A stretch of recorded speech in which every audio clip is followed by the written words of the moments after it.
Bienvenidos a Cuadriga, soy Jenny Pérez en Berlín. Desde junio hemos visto marchas multitudinarias en Hong Kong pese a las amenazas de Pekín. La semana pasada, hasta 2 millones de personas se manifestaron para reivindicar sus derechos en esta región administrativa especial dependiente de China. En aquella ocasión, la policía hongkonesa no intervino. Sin embargo, los pedidos de más democracia en la isla han escalado en violencia y represión. Aumentan entonces las dudas sobre la respuesta de Pekín y la falta de solidaridad de Occidente con los manifestantes. ¿Y está Hong Kong a merced de los juegos de poder en China? Ese es nuestro debate de hoy en Cuadriga. Nos acompañan en esta ocasión Ana Solís.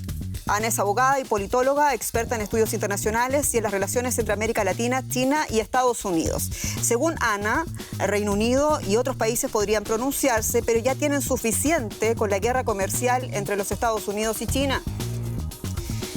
Juan Palop, periodista especializado en economía y política europea, desde 2010 es corresponsal en Berlín y antes lo fue en Asia, también en Hong Kong.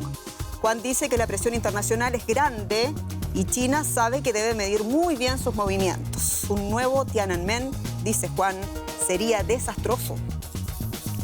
Y Burkhard Birke, periodista alemán de la radio pública Deutschland Radio, ex corresponsal en Washington y Europa.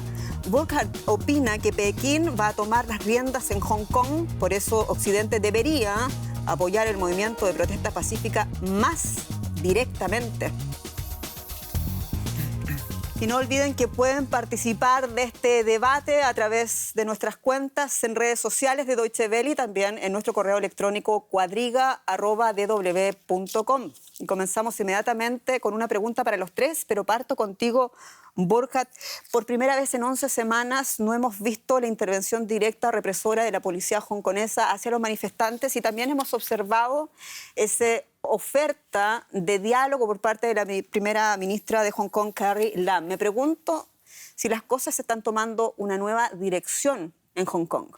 Es una gran pregunta, porque dialogar sobre qué, ¿no? Porque lo que exigen los manifestantes es, claro, retirar por completo esa ley de extradición y en el fondo lo que quieren son elecciones libres, como lo querían el movimiento de protesta en el 2014. Entonces va a ser un diálogo de sordomudos. Yo creo que se trata en este momento de calmar un poco la ira de la población, porque hablaste de 2 millones, eso es casi la cuarta parte de la población de todo Hong Kong. O sea, es un problema que uno se puede tampoco solucionar con una intervención militar. Y los manifestantes han cambiado de táctica. Utilizan la violencia de vez en cuando, como en la toma del aeropuerto, un poquito, pero muy medidamente. Y lo que es muy interesante es que el apoyo en la población para utilizar un poco de violencia contra la violencia policial es aceptado, mucho más aceptado que al inicio de la protesta. O sea, eso ha cambiado un poco la situación en este momento. Interesante, Burkhard. Ana, contigo. Sin embargo, ¿acaso para China no es imperioso también, como lo es para Hong Kong, esa zona gris? Por ejemplo, para evitar una debacle económica a la que no puede resistir dada la coyuntura actual. Los efectos económicos ya se ven si comparamos las cifras de crecimiento y exportación de los mismos meses durante el año pasado. Vemos cifras hasta de un 9% de disminución. Eso ya se da, pero Hong Kong no tiene la importancia económica financiera. Lo tiene, es muy importante, pero no que la tenía hace 10 años atrás, desde la primera manifestación tan importante del 2003. Eso significa que China tiene mucho más margen ahora de maniobra. Eso no significa que vayan a ocupar la fuerza militar, pero hay más margen. En ese contexto se dice lo que ha crecido Shanghái, Shenzhen, que es la ciudad fronteriza, esta última con Hong Kong. Sin embargo, ellas no están listas para asumir la tarea económica financiera que hace actualmente Hong Kong para China. No está, pero si miramos dentro del pensamiento chino de Xi Jinping y todos los planes y políticas y planes de infraestructura que se están desarrollando van en ese camino. Y no solamente es una conexión de Hong Kong financiera y económica, ahora es también física. Si vemos recientemente la inauguración del puente con Macao y con la China continental. Interesante, me quiero detener, Pablo, también en eso, a propósito de las distintas estrategias que estaría también realizando China para lograr acallar las protestas en Hong Kong. Dicen los analistas, dejando el recurso de la violencia militar para último recurso. Hemos visto algunas cosas, como por ejemplo pedirle a los empresarios y al gobierno hongkonés que despidan a las personas que tuvieron que ver en el ámbito empresarial con las manifestaciones, y de hecho el caso más elocuente de aquello es Cathay Pacific, donde el jefe de esas aerolíneas renunció, después fue obligado más bien a renunciar de su cargo. Y yo me pregunto entonces cuánta presión económica puede aceptar por un lado Hong Kong en esta estrategia, dada el concepto que dice también Ana, y también por otro lado cuánta presión económica puede aceptar China. A ver, China por un lado lo que está haciendo es consciente de que necesita un nivel de violencia suficiente en las calles para poder actuar con violencia, o sea, llevar al ejército dentro de Hong Kong. Si no hay ese nivel de violencia, ellos no pueden actuar así, entonces tienen que recurrir a otras tácticas. Otras tácticas pueden ser tácticas en redes sociales, puede ser intentar presionar al gobierno. Yo creo que parte de la reacción violenta de la policía de Hong Kong se debió a que les estuvieron apretando las tuercas desde Beijing de que hay que actuar aquí, y ellos actuaron más bajo presión que por lo que ellos harían a priori. También ha presionado en las élites económicas, que están muy conectadas con Pekín, la mayoría, para ver si ellos podían presionar. Han recurrido a mafias, posiblemente a las triadas, para que se enfrentasen violentamente con algunos manifestantes. Están utilizando tácticas de lo que se ha llamado en los últimos tiempos esto de guerra híbrida, ¿no? Que no es una guerra abierta, pero sí utilizando esas tácticas, ya que no pueden recurrir a la violencia dura que podrían. Pablo, si bien entiendo tu postura, es que realmente China está incitando a la violencia, quiere la violencia para poder, digamos, utilizar su ejército dentro de Hong Kong, porque te lo pregunto por eso que mencionas también, por lo de Twitter y Facebook, porque está comprobado que hubo una campaña desde el aparato estatal chino para llamar a la confusión de los manifestantes, incluso para establecer desprestigiarlos. Yo, o sea, no creo que tenga ningún interés Pekín en utilizar la violencia en Hong Kong. Lo que no quiere en ningún caso es que las protestas sigan. ¿Cómo llegar a hacer eso? Pekín tiene sus límites. Por un lado, si las protestas siguen, eso da una señal de debilidad hacia el exterior y también dentro, hacia China continental. Y ellos quieren evitar esa señal de debilidad. Y por otro lado, tienen el límite de utilizar la violencia y la presión internacional que eso generaría. Antes de pasar a lo próximo, te lo pongo de otra manera. En el caso hipotético que el ejército chino tuviera que intervenir, ¿necesitaría un máximo grado de violencia dentro de Hong Kong? Eso es lo que he querido decir antes con el nivel suficiente de violencia. Lo que es muy ambiguo es ver cuándo se ha rebasado ese nivel y cuándo Pekín va a considerar que está justificado y si el resto de la comunidad internacional va a considerar que ese nivel era el suficiente. Exacto, porque no creo que sería racional realmente utilizar la violencia y eso no sería el primer camino o posibilidad de China. Claro. Sin embargo, si vemos los discursos y el diálogo dentro de China, ellos están preparándose también para este posible escenario con el uso de terrorismo. O están diciendo que se están preparando sin querer actuar, pero evitando esa señal de debilidad a la que me refería antes. Tenemos que seguir avanzando y lo que estamos hablando ahora es la situación en Hong Kong, que por ahora se calma, no sabemos hasta cuándo. Indiscutiblemente, de acuerdo a los datos disponibles, China está efectivamente intentando minimizar, intimidar, difamar el movimiento de protesta en Hong Kong. Pero ¿cómo se ve el movimiento pro democracia de Hong Kong en China continental? ¿Les va a sorprender el resultado? Así es como los medios chinos presentan la situación en Hong Kong. Una ciudad sumergida en el caos. Manifestantes enmascarados y violentos. Se les presenta como si fueran bandidos y terroristas. Y así es como se hablaba de la ocupación del aeropuerto de Hong Kong en las noticias chinas.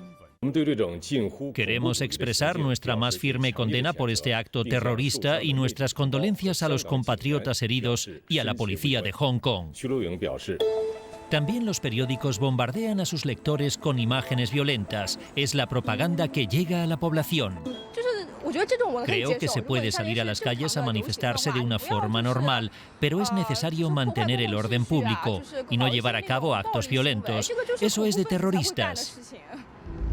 Estas imágenes también circularon por Pekín, entrenamientos militares en Shenzhen, en la frontera con Hong Kong.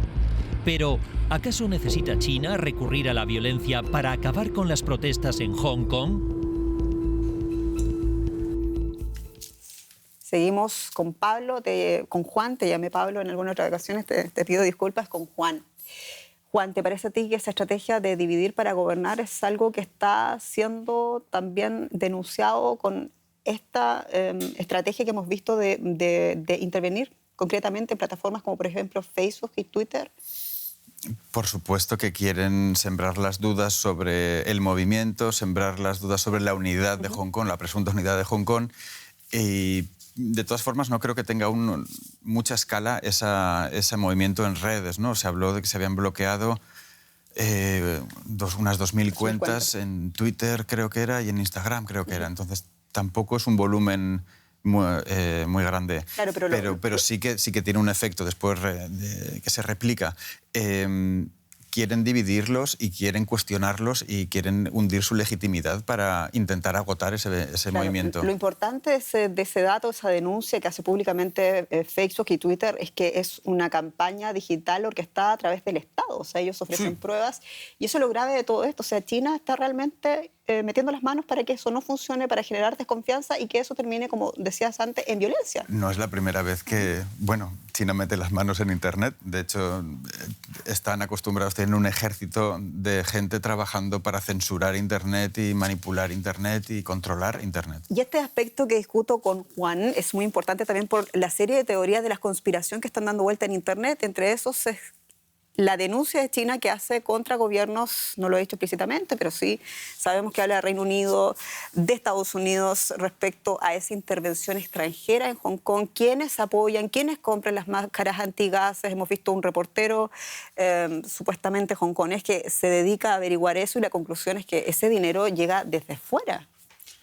Bueno, siempre el enemigo está afuera y siempre se pretende que haya infiltración, pero son desvíos. Y claro, los armas hoy en esas disputas, en esas guerras, entre comillas, son también del Internet, de todo eso. Y claro, y no olvidemos que también había manifestaciones pro-China de gente que pasó de la República de China a vivir en Hong Kong, que son de allá, porque hay un número X que cada año puede tomar residencia en Hong Kong.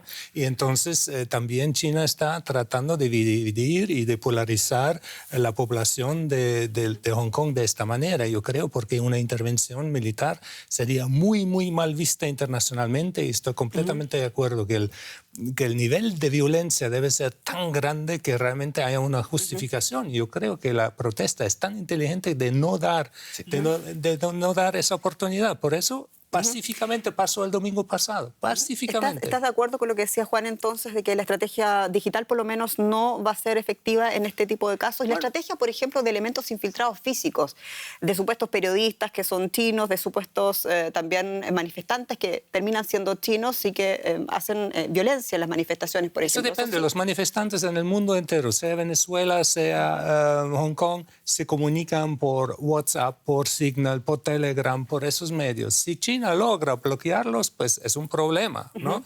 Lo hemos visto en Venezuela. Los opositores no se pueden unir en manifestaciones porque el gobierno cierra el Internet y todo. Claro, son armas en esa lucha, ¿no? Es una guerra de la verdad y la mentira, una guerra digital en la que... Yo creo que ya el hecho de que esté pública esta noticia, que la gente esté consciente, pues también lleva a que la manifestación, que la oposición desarrolle sus estrategias. Y a propósito que tú mencionas Venezuela, también escogemos el caso de Hong Kong con mucho cuidado. El ahínco de los manifestantes de Hong Kong se puede comparar incluso con los de Sudán del Sur, que no pararon hasta haber caído su gobierno. Ese proceso todavía sigue allí, pero también de Venezuela. Este país sigue muy atentamente los casos de Hong Kong, cómo se persigue aquello. Es algo que en estos casos, en los países latinoamericanos que están en proceso de cambios políticos, de ansias de más democracia, ¿puede servir el caso Hong Kong escenario? Bueno, el caso Hong Kong es diferente, porque el caso de Hong Kong es un sistema y medio, diría, porque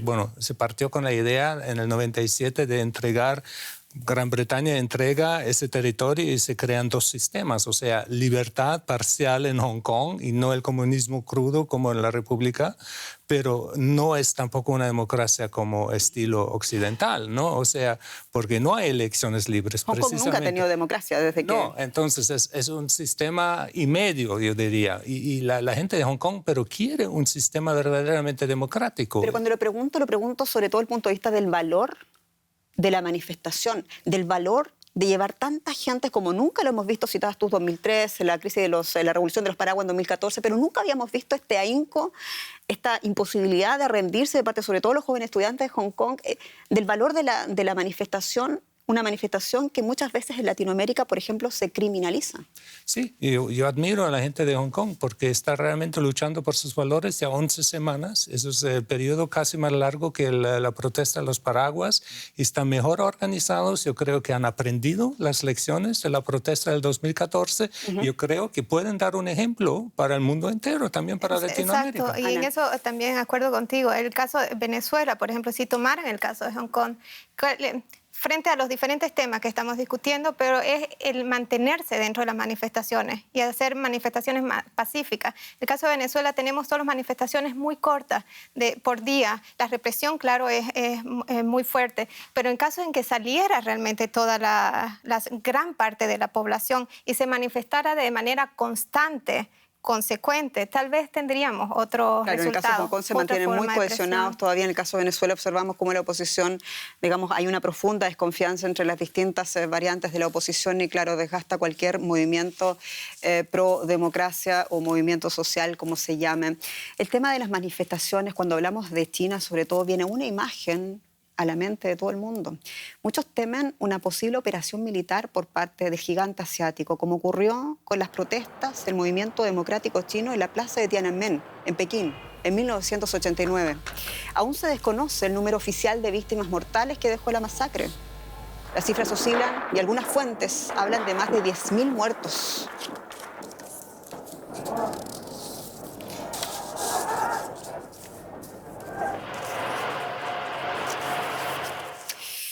Es una imagen que no se quiere volver a ver, no se quiere volver a repetir. Sin embargo, muchos dicen, ¿a cuánto estamos de una intervención militar cruenta por parte de China hacia Hong Kong? ¿Es un escenario que tú crees plausible? Tú decías no mucho, pero entonces, ¿qué es lo que separa a China de aquella época del año 89 a la China hoy día 2019? Bueno, es una China que es tiene un papel mucho más relevante en el ámbito internacional, que está mucho más conectada con el resto de países y que siente la presión internacional de una forma que antes no la sentía. El mundo también es distinto, está hiperconectado y cualquier cosa que pase en Hong Kong se va a saber instantáneamente en todo el mundo. Es mucho más difícil actuar. Pero, Juan, China sigue siendo una dictadura y las dictaduras, después de todo, quieren el control, ¿o no? Sí, claro, pero tienen medios limitados para ejercer ese control. Ellos estarían encantados de tener el control absoluto, pero no lo tienen, y menos en Hong Kong. Hong Kong tiene un sistema muy especial y algo que hemos dicho antes, que no es una democracia plena en absoluto, pero tiene un sistema judicial similar al europeo, independiente. Ahí es donde iba la nueva ley de extradición, que iba a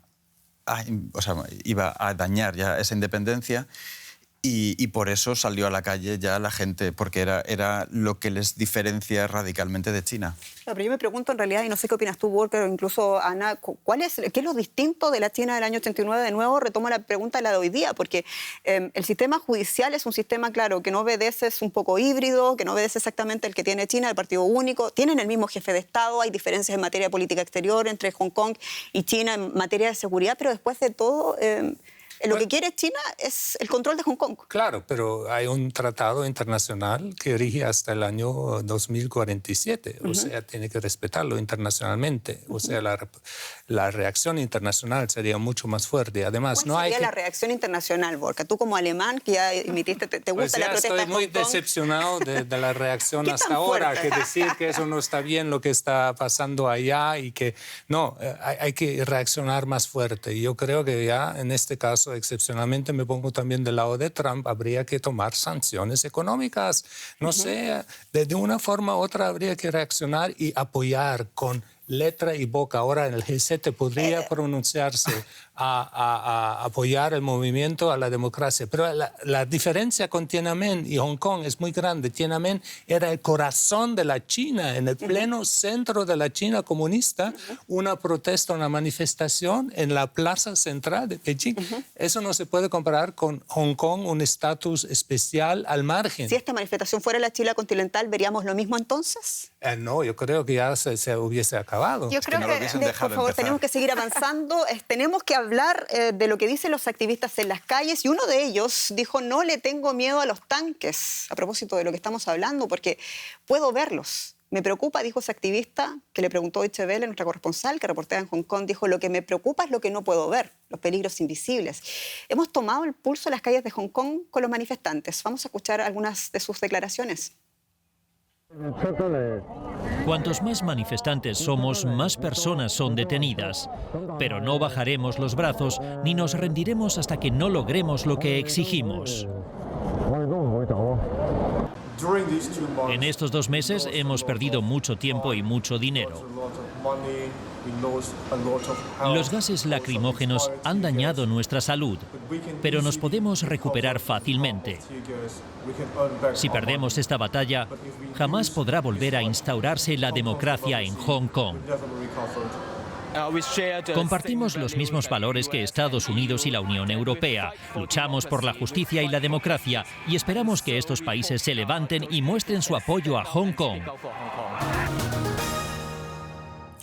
Lo que hemos visto hasta ahora de parte de la Unión Europea, incluso Alemania o el propio Reino Unido, es básicamente son declaraciones de buena voluntad, silencio de muchos políticos prominentes, incluso aquí en Alemania. Y tú hablabas de que deseas, tú como periodista alemán, que conoces muy bien el tema, ¿deseas o desearías una respuesta más fuerte de Europa? ¿Cuál? Sí, la deseo. Pues un testimonio claro en favor de la democracia, del movimiento de democracia, que no se puede deteriorar muy bien. más la situación y que hay que respetar dos sistemas, ¿no? Pero tú hablaste de sanciones. Pues, y en el último caso, si realmente hubiese una intervención militar, habría que reaccionar con sanciones, o sea, terminar ciertas cooperaciones económicas. Y eso también sería dañino para China. Alemania y China tienen un volumen comercial de 200.000 millones de euros anuales, ¿no? Casi a la par, importaciones y exportaciones. Eso es muy importante. También nos haría daño a nosotros, pero ¿qué queremos? ¿Defender los derechos humanos, defender la democracia o hacer negocio? Y muchas veces en el pasado siempre hemos puesto los derechos humanos debajo del negocio, y eso yo creo que tenemos que terminar. Muy interesante, pero sanciones a las cuales las sanciones. Me pregunto si sirven de algo después de todas las sanciones, más allá del simbolismo político, porque si vemos las sanciones al estilo de Crimea o lo que pasó, ¿de qué sirvió después de todo? Porque Rusia está en Crimea, ya no es más ucraniana, es de Rusia, y eso ¿de qué sirvió? Con las sanciones inclusive, si volvemos de nuevo al conflicto venezolano, ¿de qué han servido hasta ahora para materializar ese cambio político que exige la gente? Exacto. Eso mismo te iba a mencionar el ejemplo. Rusia invadió Crimea y se mantiene ahí a pesar de todas las sanciones. Vemos otros ejemplos. Las sanciones son muy cuestionables, porque si vos no tenés unas sanciones completamente, realmente que aísle a un país, no funcionan. Y en este mundo interdependiente simplemente no funcionan. Y en el caso, por ejemplo, de Gran Bretaña, podría tener una voz mucho más activa y crítica frente a esta situación en Hong Kong. Sin embargo, tenemos que en el mes de mayo firmar un acuerdo comercial con China, un nuevo acuerdo, que sus intereses frente al Brexit ahora es también de alcanzar y tener nuevos socios extrarregionales fuera de Europa.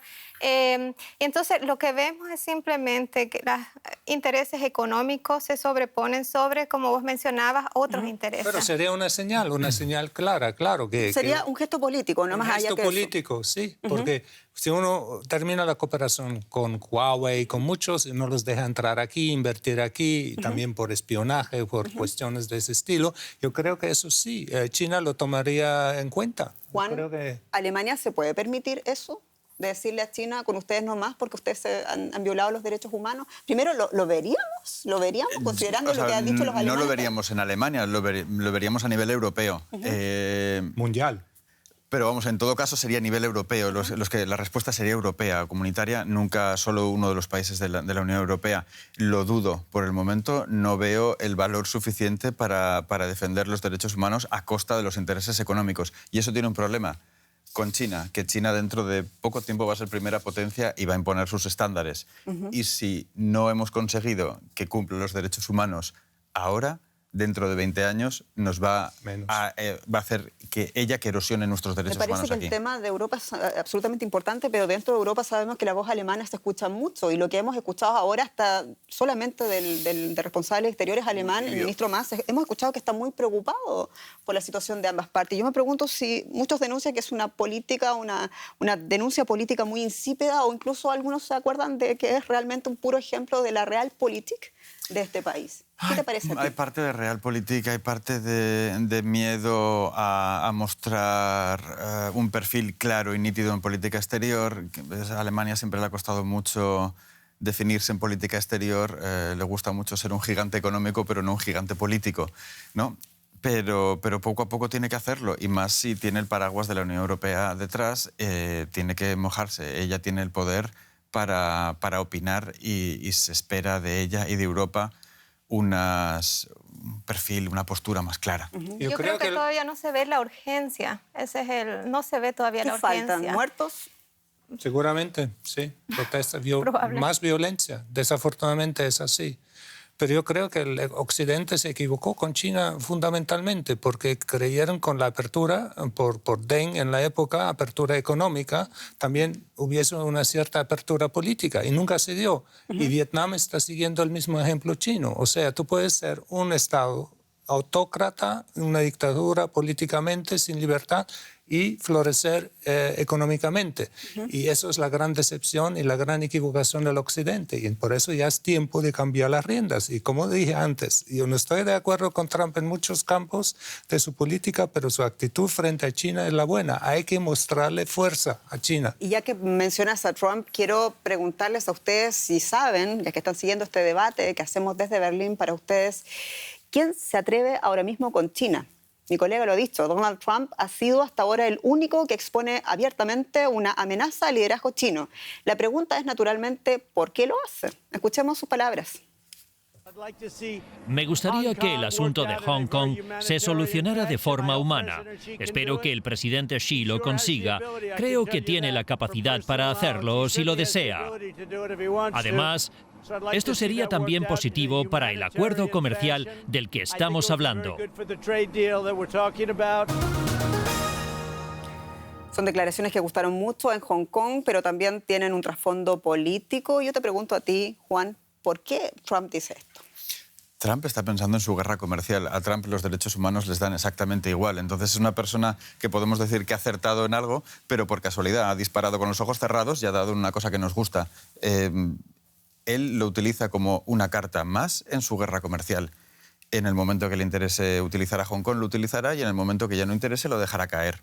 Ana Feliz. Y eso es mucho lo de Trump, yo lo veo más en el discurso, existe la guerra comercial, es un hecho. Sin embargo, no es que la economía estadounidense esté mejorando realmente. Lo que ha hecho es simplemente que las industrias se han trasladado a Vietnam precisamente. Y está comprando exactamente lo mismo, no de China, pero de Vietnam. O sea, ¿a ti parece más bien que el discurso de Trump habla en clave política interna? Y te lo pregunto también porque entre las cosas que ha dicho Trump, ha dicho también, recordó que quien rompió relaciones con Taiwán fue el expresidente demócrata, además Jimmy Carter, que dice, son los demócratas que hacen relaciones con China a ese nivel, no los republicanos. Entonces, ¿entra este tema del discurso de Trump en la política interna preelectoral de Estados Unidos? Claramente, desde mi punto de vista, tiene mucho que ver con, primero, promesas electorales anteriores que hizo y en vista también de las elecciones del próximo año. ¿Y funciona? Eso, él ha necesitado mostrar que todo lo que prometió dentro del proceso de campaña electoral sí lo lleva a cabo. Y efectivamente ha armado una guerra electoral con China, pero el punto central era de que esto beneficiase a los ciudadanos estadounidenses. Que nació Tú has trabajado mucho tiempo en Washington. ¿Funciona ese discurso dentro de Estados Unidos en materia electoralista? Sí, porque los norteamericanos en muchos sentidos son muy ingenuos en la política. O sea, ellos creen que América primero y todo, quieren creer el discurso, pero claro, cuando se dan cuenta que los tablets, que los teléfonos, que todo se va a encarecer porque hay que pagar más impuestos, entonces sí, claro, no van a estar contentos. Pero en lo inmediato no lo ven porque él siempre pospone, él anuncia y pospone. Es una táctica de él también de reaccionar así, ¿no? Yo creo que a la larga la economía norteamericana depende de China de una manera increíble, porque ¿quién tiene una gran parte de la deuda norteamericana? Los chinos tienen miles de billones de dólares en deuda de Estados Unidos. Si ellos lanzaran eso al mercado, sería una catástrofe para Estados Unidos. O sea, las mayores reservas de con divisa. la depreciación del yuan, del renminbi, de la moneda también, que lo están devaluando para contrariar las tarifas y todo, pues los chinos no son tontos, es una potencia que da contra, o sea, es realmente una guerra comercial que ya la estamos sintiendo. Ana, sin embargo, la dependencia de China hacia el mercado de los Estados Unidos es mayor que la de los Estados Unidos.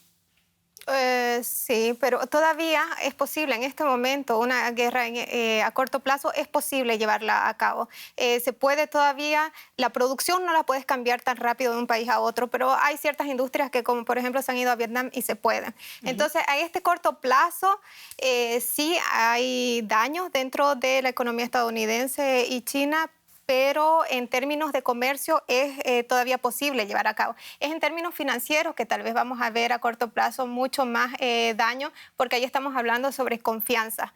Y te lo pregunto porque todo el mundo también se cuestiona a sí mismo, pregunta, ¿quién puede ganar ese pulso finalmente? ¿Si los Estados Unidos o China? Y se lo pregunta Europa, que mira también a puertas en noviembre nuevos aranceles por parte de los Estados Unidos. Nadie.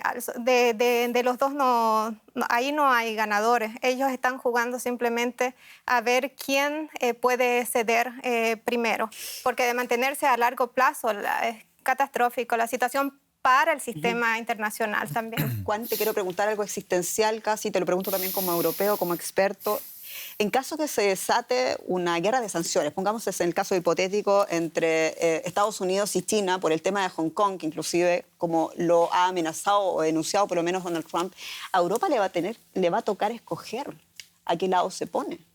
Europa tiene partido. Europa no puede estar del lado de China porque su defensa depende de Estados Unidos. O sea, pero no la puede liberalización elegir. De comercio se puso del lado de China y le dio la espalda a los Estados Unidos con ese aislacionismo. Lo hemos visto en la Bueno, reunión porque de G20, hay Estados Unidos, o sea, Trump específicamente se salió de la tradición atlántica y se puso en contra del libre comercio. Entonces, o sea, Europa y China se han mantenido en el multilateralismo y en el libre comercio.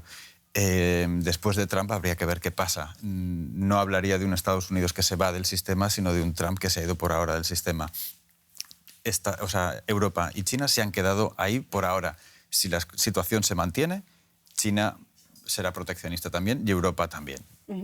Pero Europa tendría que aliarse de alguna manera a uno de los dos. Necesita Estados Unidos. No puede elegir libremente. Intentará quedarse un poco a medias, porque necesita económicamente también a China, pero no puede, en muchos otros aspectos de política exterior, no puede independizarse de Estados Unidos. Por eso te pregunto de nuevo, Juan, ¿a qué costo entonces tendría que hacer Europa esa nueva, digamos, revisión de coalición, de amistad, por así decirlo, con los Estados Unidos? ¿A qué precio? A precio de ceder. Y en la guerra comercial hay gente, o sea, entre la guerra comercial entre China y Estados Unidos hay perdedores que ni siquiera están en la guerra. Y uno de ellos es Europa, que se está llevando tortas que se quedan por ahí en el aire, que no llegan al contrincante en directo. Y Europa tiene muchas posibilidades de perder en lo político y en lo económico en estas tensiones entre Estados Unidos y China que van más allá de lo económico. Hay que olvidar que Obama quería una gran área pacífica y una colaboración muy estrecha con China y ahora estamos al inverso, ¿no? O sea, la estrategia completamente opuesta. Entonces, la gran esperanza debe ser que Trump no sea reelegido, lo que dudo, pero entonces con otro presidente de pronto se puede reanudar una relación diferente con la China, aunque la China está realmente tratando de dominar también los mercados. ¿Pero estás de acuerdo con lo que plantea Juan, que Europa se aliaría a Estados Unidos? Pues no tiene que escoger, porque como él dice, la defensa en común y todo, a pesar de las relaciones un poco, digamos, rotas entre Europa y Trump, claro, no hay otra, dependemos, somos la OTAN, estamos unidos ahí, tenemos mucho más que perder con Estados Unidos que con China. Pesa mucho más que una política coercitiva de aranceles. Sí, claro, pues tenemos es que China es una dictadura, además. En términos que comerciales, hay mucho más en valores. pienso que tendríamos que distinguir un poco en términos de seguridad, pero en términos comerciales es difícil para Europa decir, ok, me alío con este o con el otro. No, las interdependencias y la economía son tan diversificadas que no es tan posible, no tan fácil decir me alío con esto o lo otro. Ya la industria automotriz en Alemania se ha visto afectada directamente por las tarifas que ha impuesto Estados Unidos y probablemente ya muchos hablan de recesión en Alemania. Entonces, si vemos solo ese ejemplo, decir que solamente podría aliarse con Estados Unidos no es la estrategia, sino el de diversificar. En este caso, hay tantos negocios con China que no se puede de la noche a la mañana decir, ya no sos mi socio. Y por ese escenario, que me parece muy interesante que tú dibujas, ¿será muy improbable ver a Merkel entonces condenando los hechos de Japón? En Hong Kong, Perdón, en Hong Kong. en caso de que sí, en caso de que realmente vemos violencia extrema, sí. Yo veo por el momento una posición mucho más de expectativa, ver qué hace la gente en Hong Kong, cuánto se mantienen estas manifestaciones y solamente esperar por el momento. Interesante. ¿Te parece a ti si el escenario, cómo sería el escenario si finalmente Trump pasa esa línea roja, dice voy a castigar a China? ¿Puede permitírselo también Estados Unidos? Y lo pregunto no solamente por el área comercial que ya hemos dibujado, sino también la coyuntura política que tiene Estados Unidos. Ellos tienen una coyuntura política y económica complicada porque tienen elecciones a finales del año que viene, son conscientes de ello y tienen que conseguir, o el Ejecutivo lo que busca es llegar en una buena situación económica para favorecer la reelección. Ellos estarán dispuestos a poner sanciones o tomar algún tipo de medidas. Yo creo que la primera medida, si hubiese una intervención militar, la primera medida sería acabar con el estatus especial que tiene Hong Kong para Estados Unidos en relaciones comerciales, que dificultaría mucho la posición o sea, que afectaría mucho a China. Se tomará medidas, por supuesto, y Europa yo creo que también tomaría medidas si pasa algo así. Hay voces en Europa que están pidiendo recurrir a la creatividad, dicen, para de alguna manera liberar o bajarle presión a los manifestantes en las calles. Algunas voces dicen en Reino Unido deberíamos darle la ciudadanía plena a los hongkoneses. ¿Te parece a ti que eso sería una medida válida? Veo difícil. Bueno, se habla, o sea, se dicen muchas cosas en Europa. Habría que tomar acciones para que de verdad Europa sea tomada en serio. Nos quedan 5 minutos del programa, eso es la zona roja. Hay una pregunta que es muy interesante de hacer, un poco naif para muchos, pero es un must y quiero partir contigo, Ana. Si te pregunto con todo lo que hemos conversado de Hong Kong, con todo lo que hemos visto también y lo que podríamos ver, te pregunto yo si es el fracaso de este sistema un país o un país, dos sistemas. ¿Es el fracaso de aquello? Desde la llegada de Xi Jinping y su pensamiento, eso ya estuvo claro, que probablemente no van a esperar hasta el 2047 para realmente asimilar completamente a Japón, a Hong Kong. ¿Se equivocó Reino Unido? Fue naif. Sí, ahora los chinos dicen sobre los documentos que se firmaron son documentos históricos y quien hace la interpretación de la ley básica es el gobierno chino. Interesante. ¿Qué te parece a ti lo que dicen? Pues hubiéramos debido tener una construcción bajo mando de la ONU o algo así para proteger más a Hong Kong, pero yo creo que eso no era posible. Pero sí, es obvio que como de una salchicha, Beijing esté cortando de la libertad del estatus especial de Hong Kong para quedarse con la parte entera, lentamente. Y eso lo hemos visto con la ley de extradición y todo.